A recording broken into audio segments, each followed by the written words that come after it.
It's been an interesting hour here. 1 hour ago, we had a chance to sit down and talk with the governor of Texas, Rick Perry. And then about a half hour ago, Governor Jay Nixon chimed in. It's been hard all week long trying to find elected officials who wanted to comment on this issue. And not surprisingly enough, we reached out to Senator McCaskill, and she decided she wanted to come on this show. Senator, thank you for joining us here on the Big 550 KTRS. Hey, McGraw, great to be with you. And by the way, I am on time. Yes, you are on time. On time, Senator McCaskill. Yes, absolutely. I know you didn't get to hear Governor Perry on the show, but I know you've been watching this controversy. I want to play a clip for you of what he said an hour ago. I asked him, while he was here, is he meeting with businesses in Missouri trying to get them to move to Texas? And here's what he said. Sure. We are. And actually, there's some businessmen and women who have come from Texas to just kind of share their personal stories and about what doing business in Texas is like. So,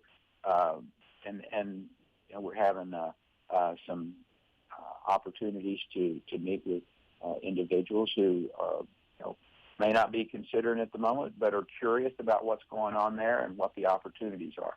Your thoughts, Senator McCaskill?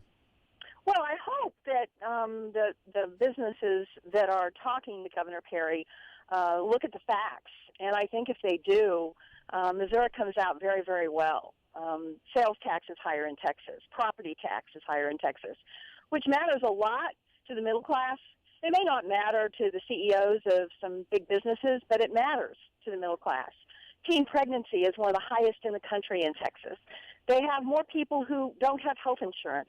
They have lower home ownership. They have a lower rate of college graduation. So if you're looking for a workforce in today's economy, manufacturing is no longer moving widgets from one place to another. It's running a computer.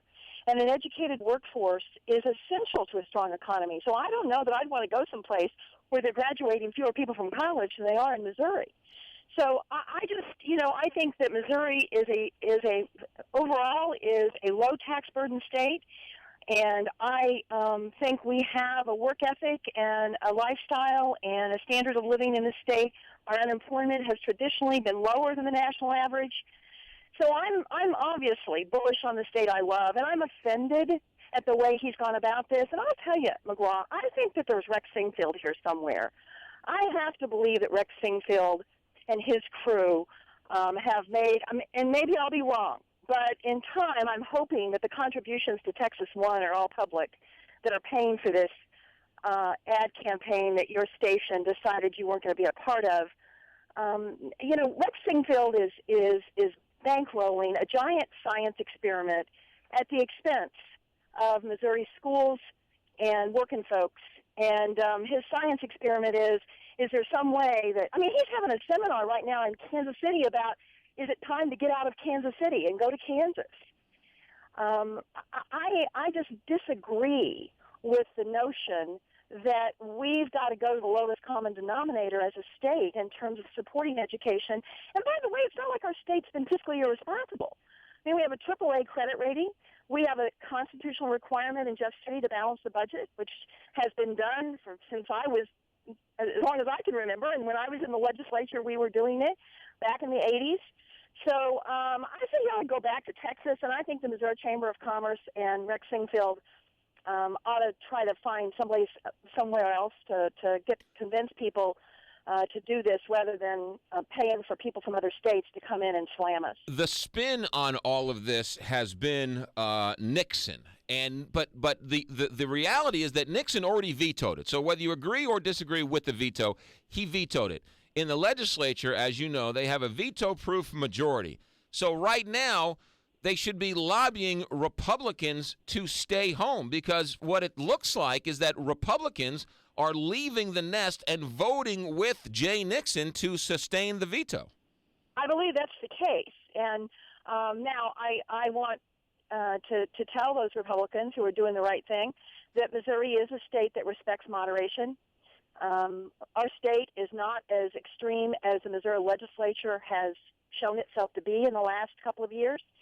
I think that They are worried about being primaried by Rex Sinquefield and his bankroll. I mean, this is a guy who writes six-figure checks like you and I scratch our head. And so I think a lot of them are worried about Rex Sinquefield trying to take them out in the primary. But many of them do know it's the right thing to not override this veto in terms of the hole it's going to blow in the budget for education in this state. And I really believe that, and by the way, keep in mind that this tax break is going to give the average Missourian the price of a Big Mac. And it's going to give wealthy people like $1,200. So for the vast majority of Missourians, this isn't even a good deal in terms of a tax break. So I hope that some of the Republicans realize that you can do well in this state and you can survive politically by continuing to hew to the middle, which is compromise, moderation, being reasonable, using common sense. I mean, I'm still frankly embarrassed. I'm embarrassed that the New York Times wrote an article yesterday saying that we're going to make federal law enforcement officers criminals for enforcing the gun laws against maybe some guy who uses a machine gun in a bank robbery. I mean, how nuts is that? Senator McCaskill, the lack of you and Nixon are the only ones who are out talking about this. Chris Koster's nowhere to be found. Mayor Slay's nowhere to be found. So it isn't just Republicans who are silent on this issue. Well, remember, John Temporiti is on Rex Sinquefield's payroll. Okay? That's relevant here. Right. Now, I'm not going to say that any of those people you just mentioned are or are not speaking out because of Rex Sinquefield. But, this is a guy, he's got the right to do what he wants with his money.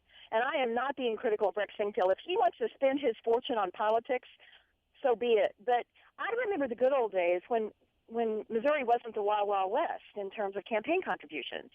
I remember the good old days when state representatives could take a few $100s from any individual, and statewide officials could take maybe a couple of thousand at the most. I'm limited in what I can take from individuals, but not in Missouri. I mean, corporations, Rex Sinquefield, you name it, they can write huge checks. And that has fundamentally changed the playing field in Jefferson City. If we could do one thing to clean up this mess, it would be to go back to what the people of this state wanted by a wide margin. I mean, keep in mind that, the Republicans in Jeff City love to talk about the will of the people when it comes to things like Obamacare, but they certainly ignored the will of the people when it came to campaign contributions and limitations on those. They were perfectly happy to X out that with a whisk of one legislative bill. So I do think that some of this is the pressure that people feel to win elections with Rex Sinquefield's bankroll on the other side. Senator McCaskill, I have 1 minute. Does Rex Sinquefield donate to your campaigns? Rex Sinquefield has not donated to my campaigns, but I got elected. So what I want to tell everyone is, you don't need to be so fearful of one person and his checkbook. You need to step out there and do what's right for our state. And I believe what they're doing with Rick Perry is insulting to our state. I think it misrepresents what the facts are. I'm proud of Missouri and the business climate that is here. And I'm hopeful that the Missouri Chamber of Commerce never does this again and that Rick Perry goes home and stays in Texas. Senator Claire McCaskill, be safe, and we'll talk to you next time down the road. Okay, McGraw, thanks. You got it. 8:59. The board meeting is in session with House Majority Leader John Deal, and we've got Tony Messenger and Jane Duker all straight ahead. It will not be boring. I can guarantee you that. It is 9 o'clock. KTR.